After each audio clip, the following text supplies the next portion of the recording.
Estamos en coyuntura con el profesor Omar Cairo, uno de los constitucionalistas más importantes de nuestro medio, más activos en términos de opinión pública. Omar, ¿cómo estás? Buenos días, César, ¿cómo estás? Encantados de que hayas aceptado ese tiempo con nosotros. Vamos a hablar sobre el estado actual del proceso por vacancia por incapacidad moral. Estamos en medio de una coyuntura sumamente agitada. Hemos tenido una semana con la presidencia interina, lo estoy diciendo entre comillas, del señor Merino, y hoy, el día que grabamos esta conversación, juramenta a Francisco Sagasti como presidente. Omar, vamos por los argumentos en la discusión. ¿Te parece a ti que la interpretación mecánica que pretende que declarar inconstitucional la vacancia y la imposición de Merino provocaría automáticamente la reimplantación del régimen de Vizcarra es correcta? No, no porque lo que ha ocurrido es un golpe de Estado, lo voy a explicar cuando describa lo que significa incapacidad moral en mi opinión, y cuando se produjo este golpe de Estado, el presidente constitucional decidió retirarse, decidió no disputar jurisdiccionalmente contra este derrocamiento. Entonces empezó el gobierno de facto, eh, se derrumbó por las razones trágicas que todos hemos visto, eh, y entonces lo que había que hacer era encontrar una salida política. Y la salida política consistió en nombrar a otro presidente del Congreso, pero que no tuviera vínculos con el golpe de Estado, es decir, que no hubiera votado por esa destitución del presidente enmascarada de vacancia. Además, que no tuviera procesos abiertos, que no tuviera investigaciones en curso, ni sentencias condenatorias, porque hay congresistas que las tienen. Y eso se consiguió. La persona elegida ha sido el señor Francisco Sagasti, y entonces la salida política que redondea el triunfo contra el golpe de Estado, creo que ha concluido. En este momento, si el Tribunal Constitucional decide, como creo que lo debe hacer, que la declaración de vacancia por incapacidad moral fue jurídicamente incorrecta, que distorsionó la figura de la vacancia para enmascarar una destitución, entonces lo que correspondería en estricto sería que restituya a Vizcarra en el gobierno.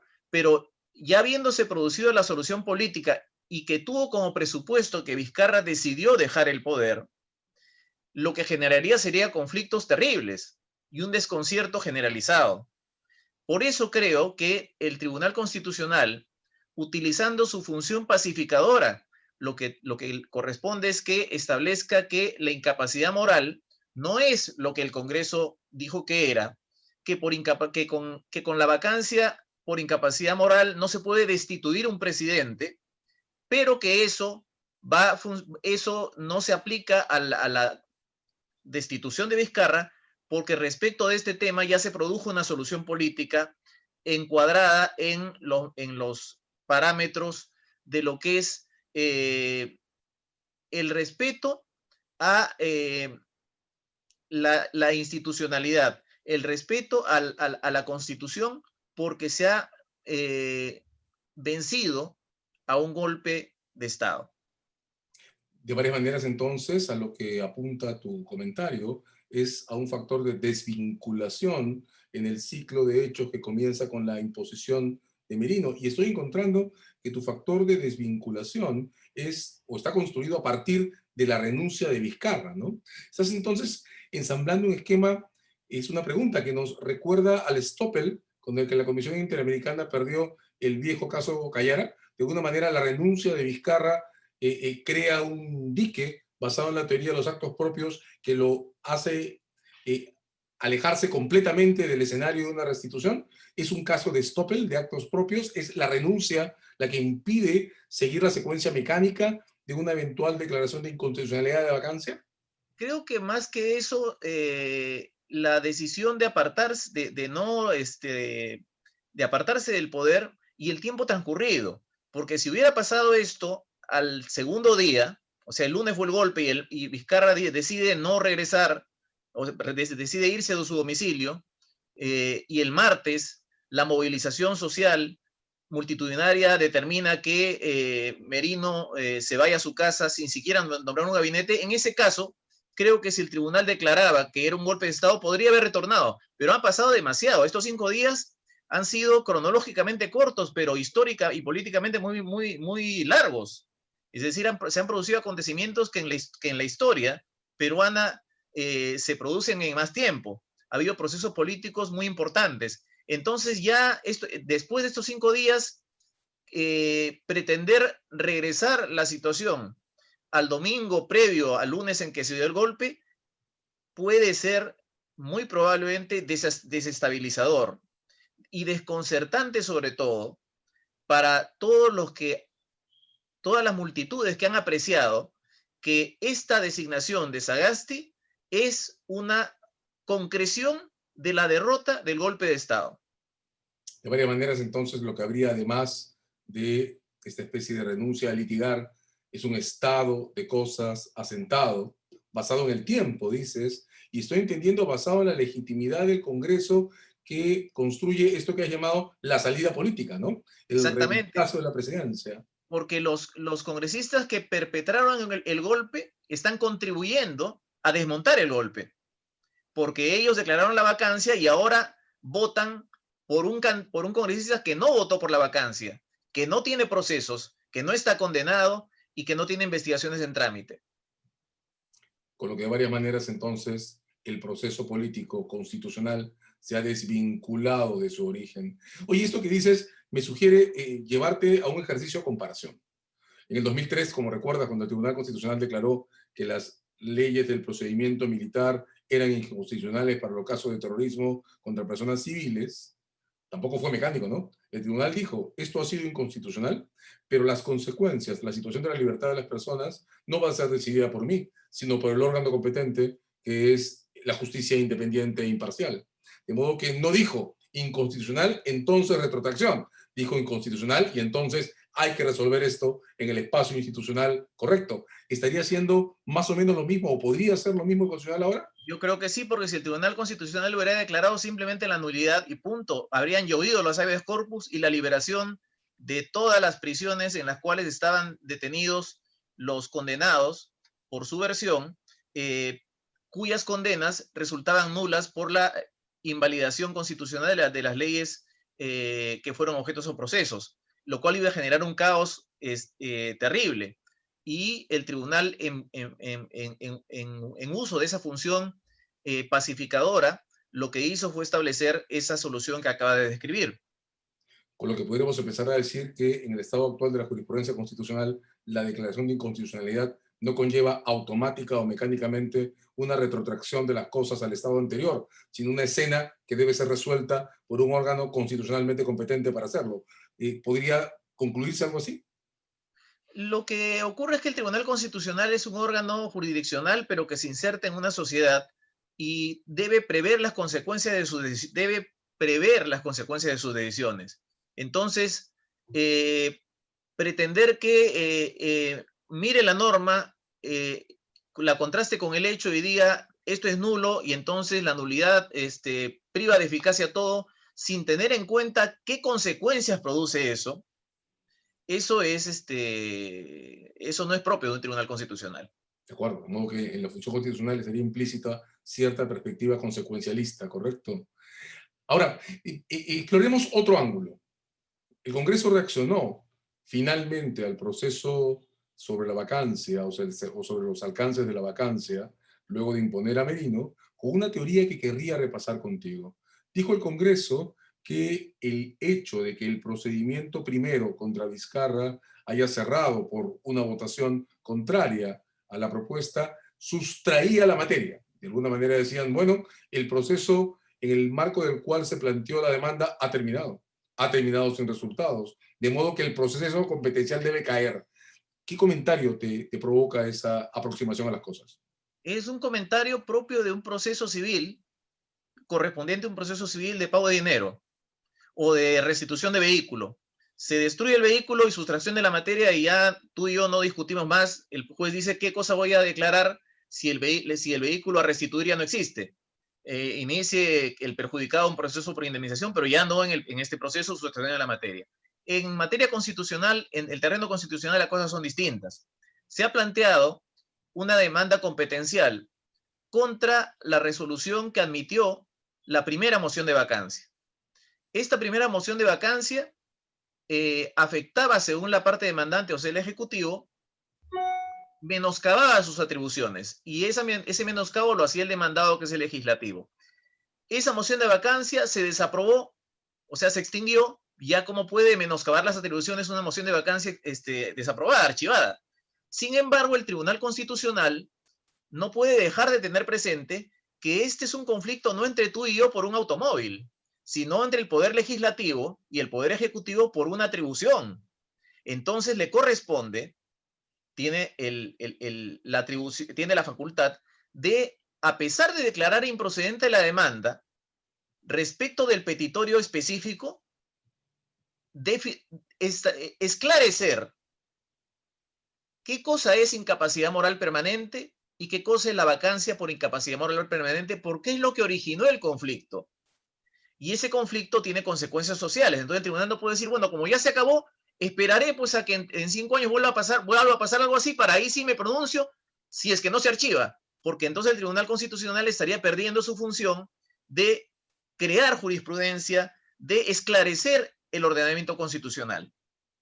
Claro, tampoco es un caso entre un gobierno regional y un gobierno municipal por la colocación de postes en una zona limítrofe o fronteriza, ¿no? Exactamente. Claro, Omar. Ahí quiero tu comentario.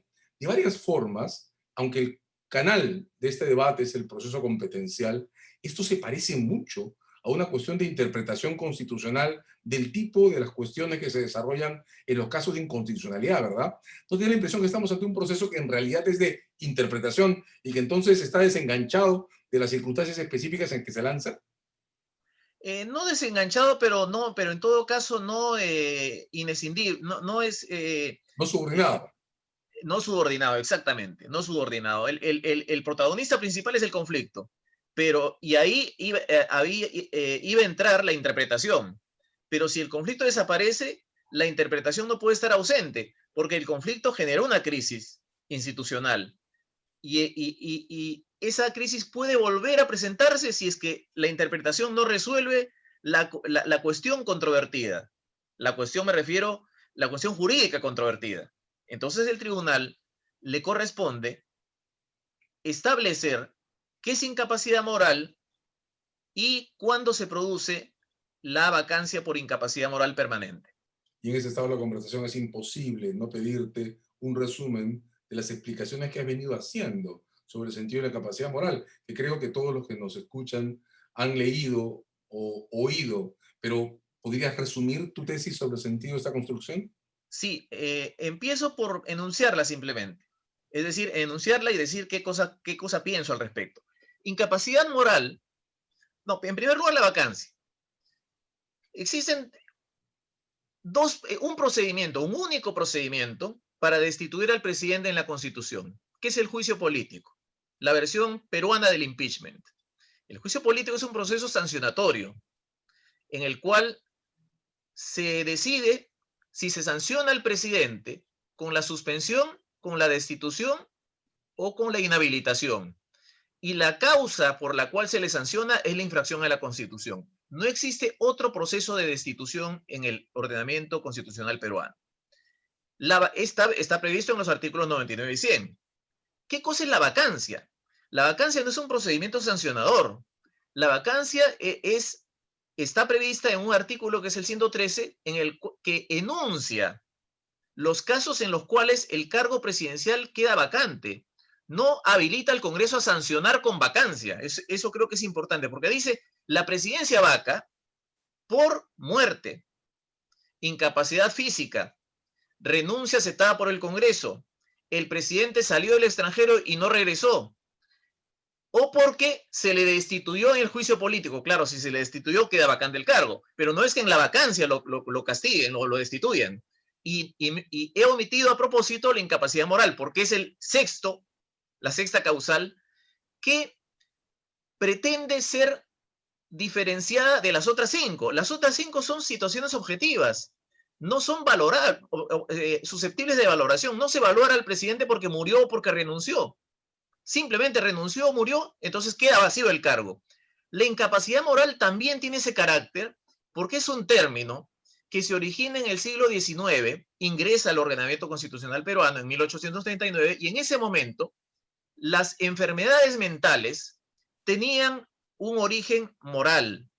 En la psiquiatría eso está clarísimo. Voy a citar un libro del doctor Jeffrey Lieberman que dice que la mayoría de los médicos en el siglo XIX creían que la enfermedad mental tenía origen moral y sostenían que los perturbados mentales habían decidido comportarse de forma indecente y bestial o estaban cuando menos pagando las consecuencias de un pecado anterior. En ese momento no había una explicación psicológica, era la moral, era la expresión voluntaria de comportarse bestialmente, la locura, o el pago por un pecado. En ese contexto, el incapaz moral era un loco, era un demente. Y entonces, ese significado del término no se ha el término no se ha actualizado, porque si el término significaba eso en sus orígenes, corriendo el tiempo con las constituciones debió cambiarse el término moral por mental. Pero como eso no ha pasado, en el Congreso peruano se ha hecho una maniobra. Se ha dicho, esa incapacidad moral significa inmoralidad. Entonces, la vacancia, el cargo presidencial vaca cuando muere el presidente, cuando renuncia, en las otras circunstancias y también cuando es un inmoral.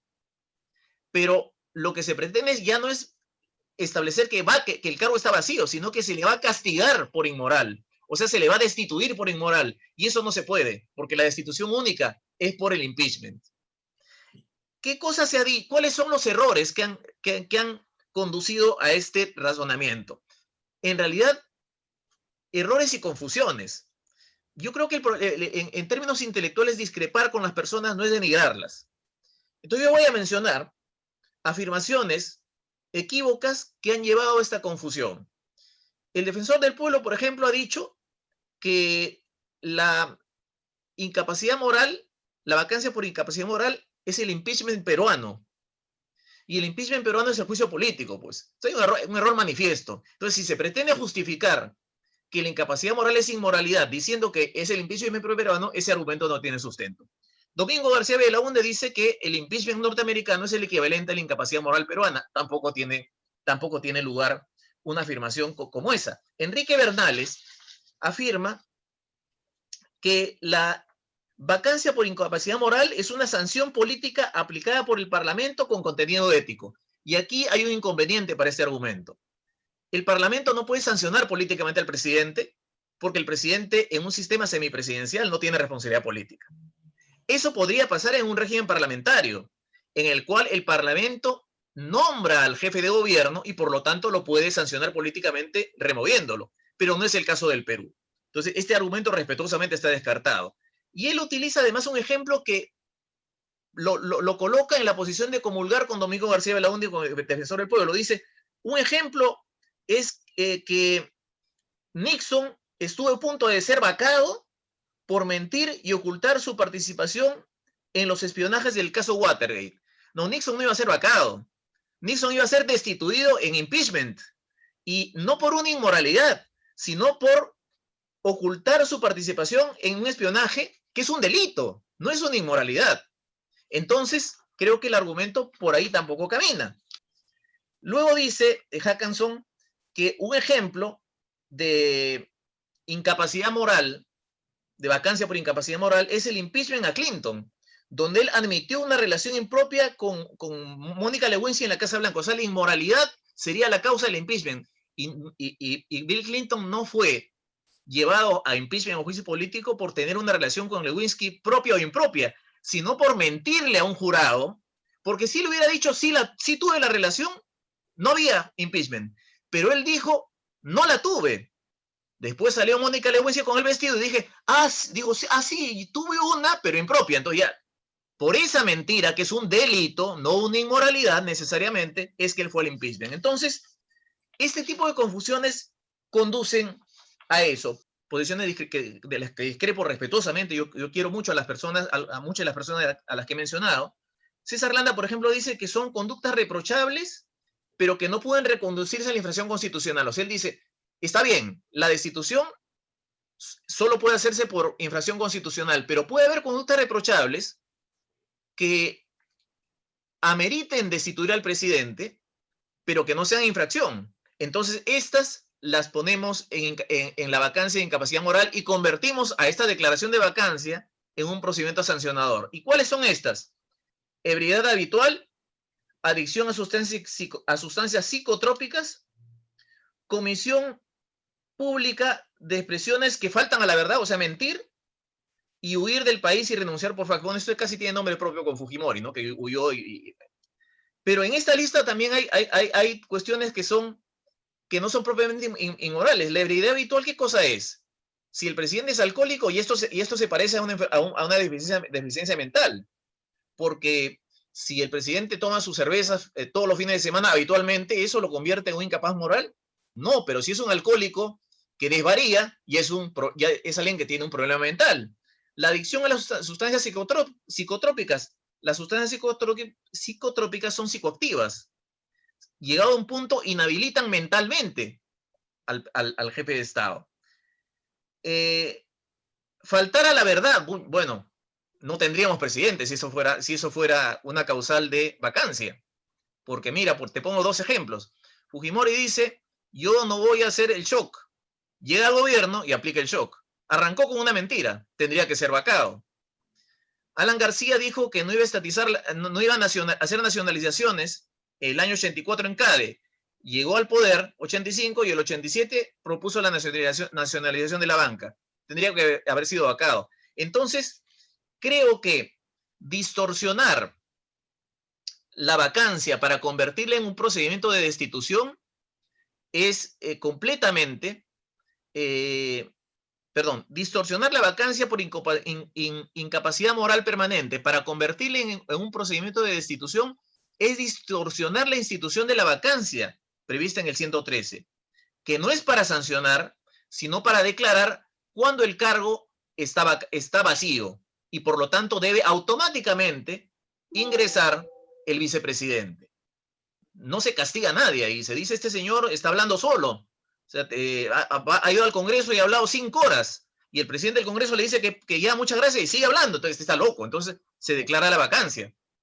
Casi el esquema conduciría a que, como se hace con la suspensión, hablemos solo de incapacidad permanente, ¿no? Y si la incapacidad va a seguir siendo el referente para determinados impedimentos de actuar, incapacidad permanente, vacancia, incapacidad temporal, suspensión. Exactamente. Ahora, de acuerdo, y ahora el Constitucional tiene que cerrar un debate que creo que dejó abierto las 2 veces que el caso Fujimori pasó. Fujimori había escapado del país y por alguna razón en la transición preferimos colectivamente declarar que eso era incapacidad moral cuando lo podríamos haber vacado por haber abandonado el país sin autorización del Congreso, ¿no? De varias maneras habrá que hacerse cargo de la historia para racionalizar la regla. Yo creo que sí, en el caso de Fujimori creo que se incurrió en realidad, puede ser impopular esto, pero en un abuso contra Fujimori, porque Fujimori, ¿por qué es incapaz moral alguien que renuncia desde el extranjero? Eso no revela ningún desorden mental. Y si quisiéramos entenderlo como inmoralidad, ¿por qué es inmoral renunciar al extranjero? Como te digo, esos valoraciones distintas. Eso no sirve para sancionar. Cuando en todo caso además ya había renunciado, ¿no? Fernando Vivas hace poco decía, bueno, el caso Fujimori no nos hace daño institucional, porque como ya había renunciado, el problema es solo la etiqueta, porque no se le quiso aceptar la renuncia. Pero ahora, si el Constitucional ahora estabiliza la norma, lo está haciendo ahora, de una u otra manera lo está haciendo además otra vez en condiciones institucionalmente estables, ¿no? La demanda se presenta en plena crisis, Vizcarra, en pleno terremoto político, transita por esa crisis, se instala en un ambiente estable, el intermedio entre la primera y la segunda vacancia, transita por la segunda vacancia y toda la imposición de Merino como presidente y aterriza en pleno gobierno de Sagasti, otra vez un clima estable. Exacto. ¿Qué espacio institucional entonces, o cómo ubicar este debate en las coordenadas políticas que se inauguran el día de hoy, hoy porque estamos tomando esta entrevista el 17 de noviembre, con la instalación del gobierno de Sagasti? ¿Qué va a significar esta decisión ubicada otra vez en coordenadas institucionalmente estables? Creo que un momento muy oportuno para que el tribunal establezca que la vacancia por incapacidad moral es la situación en la cual el cargo presidencial está vacío, porque el presidente tiene una incapacidad mental de gobernar, para gobernar. Si nuevamente se dice si se dice esta vez que es una inmoralidad que repugna al pueblo, Dios mío, que el Congreso siguiente va a decir esto repugna y otro va a decir esto no repugna y entonces volvemos al problema. Si el Tribunal Constitucional dice es inmoralidad y para eso, para evitar arbitrariedades, porque ha trascendido un proyecto de resolución que creo que ha sido desmentido, pero decía que ese proyecto que el tribunal va a pretender resolver el asunto diciendo, bueno, para evitar arbitrariedades, la mayoría ya no va a ser 2/3, va a ser 104 votos. Bueno, para la vacancia de Vizcarra se sobrepasó 104 votos. Así que un Congreso puede decir, estar investigado por corrupción es algo que repugna a la sociedad entera. Y un Congreso que tiene investigados, procesados y condenados. Pero como son 104 votos, es válido. Creo que el tribunal no debería hacer eso. No debería repetir el error de establecer que incapacidad moral es lo que diga el Congreso siempre y cuando alcance un número determinado. Hace tiempo dijo que eran 2/3. Ahora, si dice que son 104, cometería el mismo error. Aunque dijera que son 130, porque un presidente impopular puede tener una votación en contra de la unanimidad de los congresistas y se puede abusar y se le puede agraviar con 130 votos. Para terminar, Omar, un comentario final. De varias maneras, esta especie de traslado hacia la vacancia y su conversión arbitraria en un procedimiento de sanción suena también a que el procedimiento de acusación constitucional que tenemos está demasiado cerrado. ¿Crees tú que la consecuencia tendría que ser revisar las reglas de nuestro procedimiento de acusaciones constitucionales para el presidente de la República? Creo que el complemento de que el Tribunal Constitucional establezca que la incapacidad moral permanente es una causal de vacancia, no de sanción por incapacidad mental, el complemento es que desaparezca el artículo 117. Porque como el 117 no permite procesar penalmente al presidente sino por 4 delitos: traición, cerrar el Congreso inconstitucionalmente, no convocar elecciones y no permitir la reunión de los organismos electorales, eso significa que si un presidente mata en su primer año o viola a una persona, no se le puede procesar. Entonces, si esto ha sido filmado, vamos a tener que ser gobernados por un asesino 5 años porque no hay cómo procesarlo. Entonces, una salida sería utilizar el juicio político para destituirlo, pero alguien podría decir, pero la analogía no permite, pues, y podría ser cuestionado. Y la otra salida es decir, bueno, entonces ya incapacidad moral no es, la vacancia no es para declarar ineptitud físico-mental, sino también para castigar. Otra distorsión. Lo que tendría que hacerse es que el 117 desaparezca y que los presidentes puedan ser procesados por todo delito que cometan durante el ejercicio de sus funciones. Y eso no desprotege al presidente, por una razón, porque para procesarlos hay que pasar por un antejuicio. O sea, no es que en el momento que se le acuse o salga el video, él va a ser arrestado y llevado al Lurigancho, sino que se hará un antejuicio, se hará una pericia porque de repente el video está manipulado y entonces, vía un antejuicio, el Congreso habilita a la fiscal de la Nación o al fiscal de la Nación para acusar ante la Corte Suprema y la Corte Suprema en 2 instancias lo condena. Es decir, no hay ninguna desprotección, hay un debido proceso perfectamente empleable respecto al presidente de la República. Para que alguien en adelante solo debe ser el primer ciudadano y no un ciudadano hiperprotegido. Ha sido con nosotros Omar Cairo, en Coyuntura, discutiendo dónde vamos a recibir la decisión del Constitucional ahora, referida al significado y alcance de la vacancia por incapacidad moral. Muchas gracias, Omar. Muchas gracias, César. Hasta pronto.